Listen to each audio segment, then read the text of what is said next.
on my Barnstar Sampler quilt, and I am on block number 14. Okay, I have block 14 laid out and I am ready to sew. Okay, so the first step says I need to take A and B fabrics and I need to make half square triangle units. So I'm going to place these right sides together, and it says I mark a diagonal line down the center and then sew on either side. So I'm going to use my diagonal seam tape, and then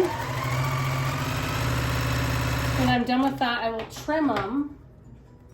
I will cut, not trim them, I guess. Does it say trim? Let's see. It does say trim, but it says trim them to 2.5 inches squared. But what I will do is I will sew on either side of the center seam, and then I'll take them to my cutting mat, cut them in half. So each of these units that I make, so I'll take an A and a B, put them together, and each of these will make 2 half square triangles, because when I'm all done, I will cut down the center and make 2 half square triangles. So I just finished sewing on either side of the diagonal. You can see the stitches there. So if I had a drawn line there, it would be 1/4 inch from the drawn line on both sides. I'm going to go to my cutting mat and I will cut right down the center, and so that will give me 2 half square triangles. So I will do that, and then I will show you what they look like. Okay, I'm back. So I was able to square these up and then press them with the iron. So I used my Quilt in a Day ruler, so you can see it right there, Quilt in a Day. And what I do to square these up is I find whatever measurement the pattern calls for. So this one says 2.5 inches in the book, so there's my 2.5 inch mark. I place it on my fabric before it's open, so the triangle. And what I do is I take the stitch line of my fabric and I line it up with this stitch line on the ruler. So there is kind of an example. And then I just trim on both sides of the ruler.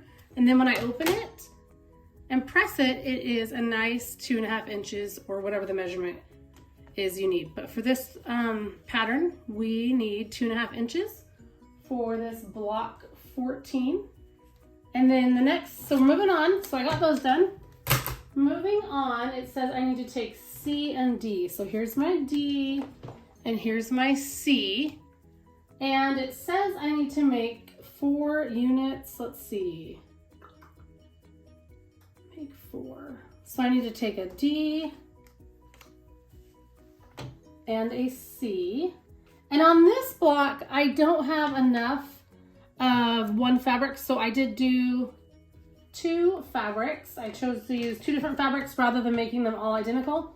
I did choose 2 raspberry fabrics, but they are different.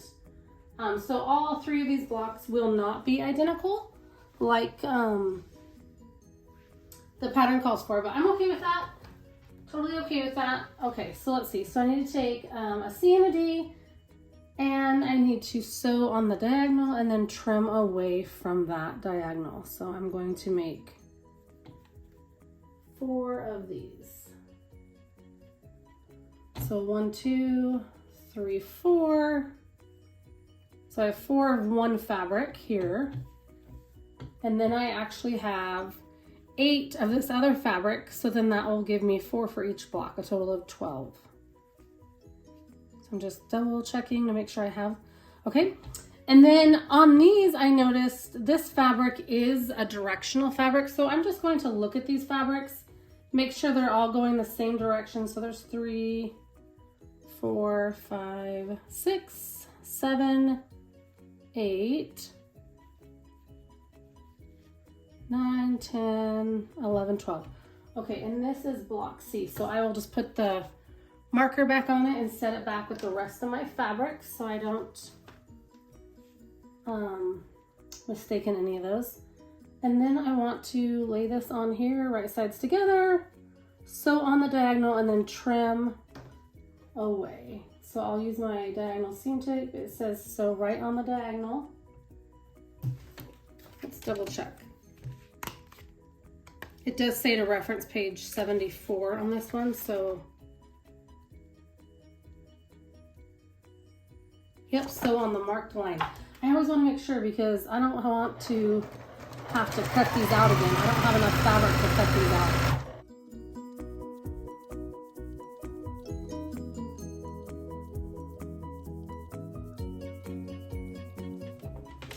Okay, I got these ones trimmed. Now it says I need to take an E square, which is right here, and I need to attach it to the other side. Attach it. That sounded weird. I need to sew it to the other side. Okay, and I'm just going to place it on there. Sew on the diagonal and trim.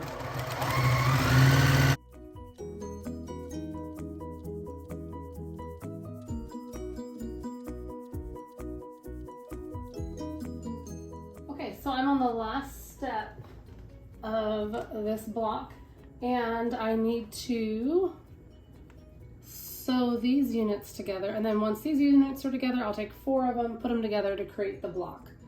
So kind of on the last step here before the block is assembled. So I'm just going to pin these and hope I match up these points. I hope these come together pretty nicely.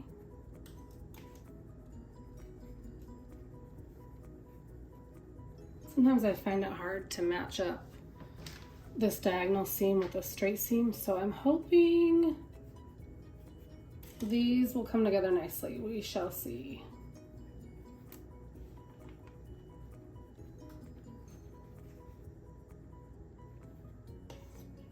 Whoops, I just slid that off my sewing machine. Okay, so I'll pin these all together and sew them, and I'll be ready to assemble these blocks.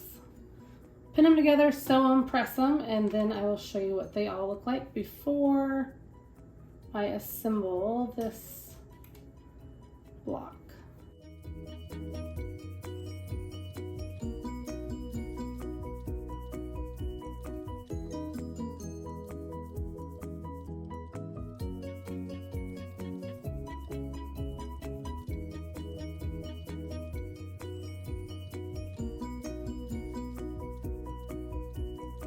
So I have block 14 all laid out, and now I just have to sew them together. One thing that kind of helped me keep this design together, I was just thinking about it as I was laying it out so I could share with you guys, because it's like, yeah, these are supposed to point towards the center, but it still can confuse me. But see this solid block, and of course it's a print on print, but, or I guess you could say white on white, but these solid blocks are all in the outside corners. So that helped me keep, that's going to help me kind of keep it all straight, I feel like. So I'm going to sew the tops together and then the bottoms together and then join the 2 units. And I will do that on both of these. There's 2 here. So there's 2 that are going to be in that raspberry and 1 in this raspberry.